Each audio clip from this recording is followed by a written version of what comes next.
pimples. Pimple. My husband. Mahangin na siya. Tapos yung buhok ko, oh my goodness. Airport na airport.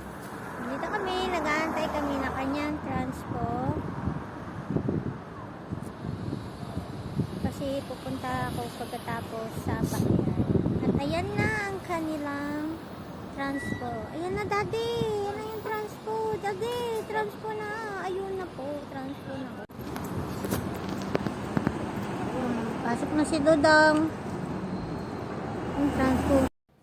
At ayan, papunta na tayo ngayon sa Bacar Muhebe. Doon ako mag-check ng box. Gagamitin ko siya para sa paglilipat ng bahay. Doon ko ilalagay yung mga gamit namin. Ayan.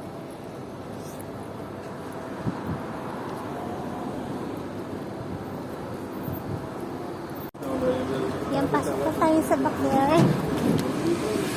Guys, pasok na tayo.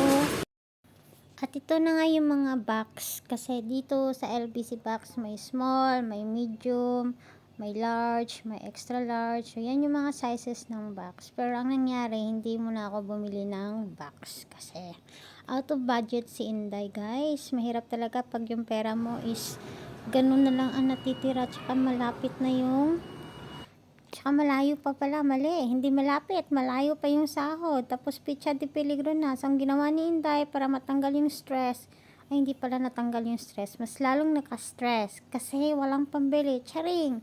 At ayan, hanggang tingin na lang tayo dun sa Lulu Hypermarket. At ito yung weather ngayon dito sa UAE. Mahangin na at saka winter na talaga dito sa Middle East, dito sa UAE. Ayan po guys, at ako ay umakyat dito sa Quick Supermarket. Tingin-tingin ako ng mga box. Ito yung nakita kong box dito sa Quick Supermarket. Salamat po!